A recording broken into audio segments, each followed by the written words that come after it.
That's it. Boy. And as he starts to stay lower, he's going to start to support his back a little bit more in his trot. And it's going to loosen up. Right now his back is a little, it's not hollow, but it's tight. It's not as loose as it could be, yeah. So he needs lots of the bending and making sure it goes all the way through his body to help release the stiffness in his back. And at the same time, he needs to have his head low enough, or his neck low enough, that he can support his back correctly. That's it.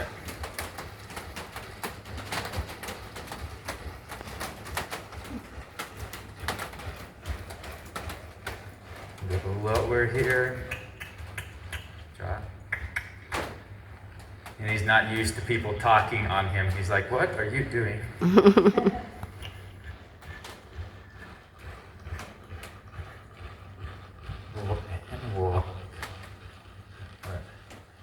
So I would do lots of shoulder in with him, and specifically shoulder in on the circle.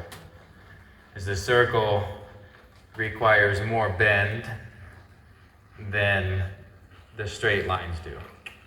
Yeah, that's it. That's it. Good. We'll just do half a circle, and then we'll just change our directions and just going back and forth like that.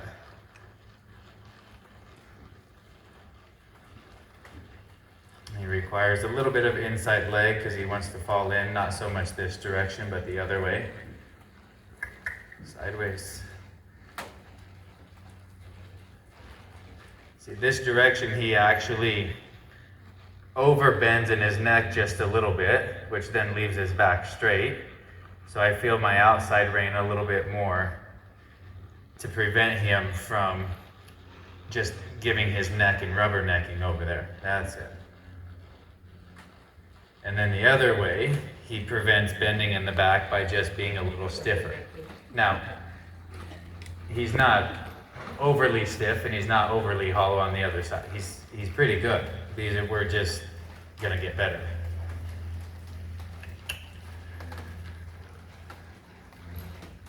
There we go. That's better already. And he's gonna be getting more flexible and he's getting stronger when he's able to carry himself better. And as he also becomes those things, he's going to be more willing to do the exercises because he's going to understand them. And he's not going to be working through the stiffness forever, hopefully. After a few weeks, it starts to go away.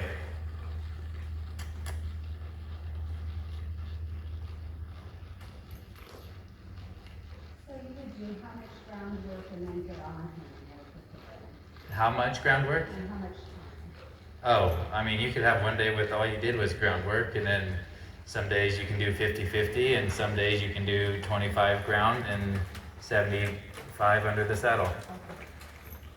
It's better to kind of keep it. Yeah, with him. With the other two, it needs to be kind of 50-50.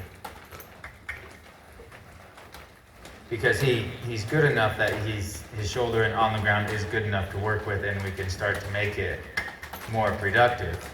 We just have to pay attention to the finer details with him.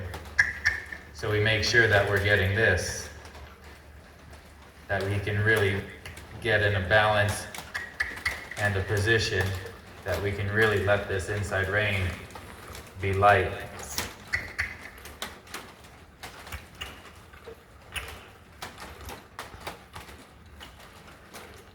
And he's a little dull to the legs too.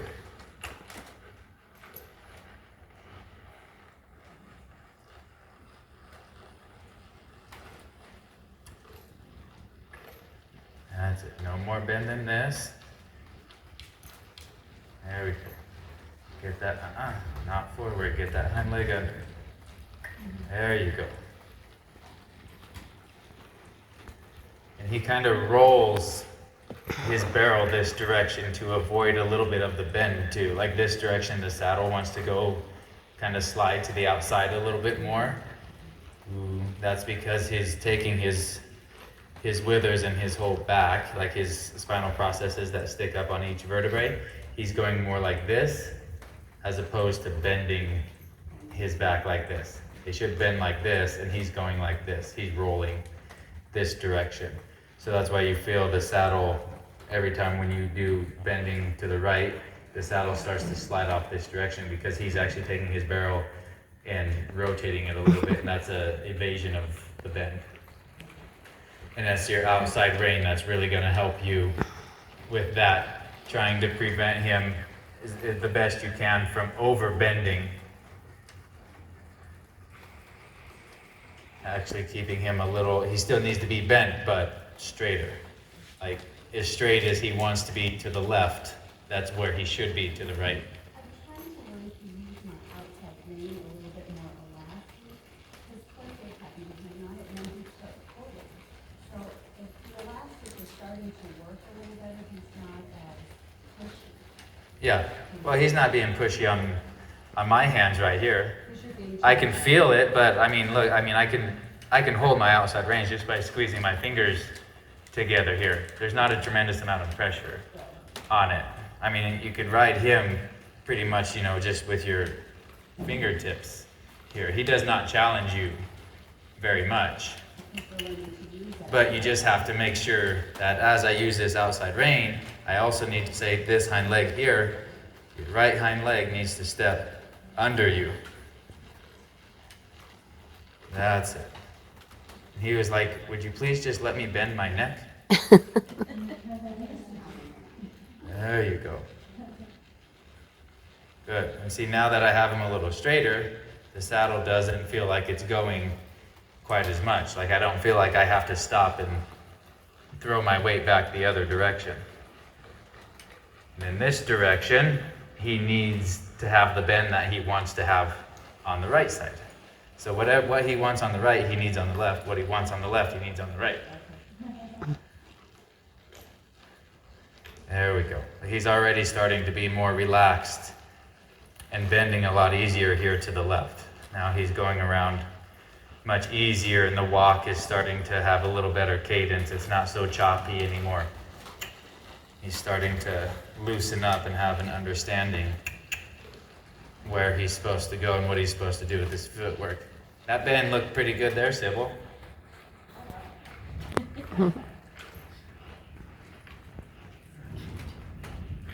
Good. Ooh. All right, we'll have you hop on in now.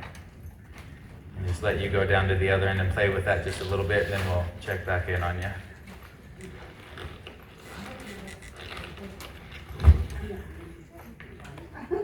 We will get you there.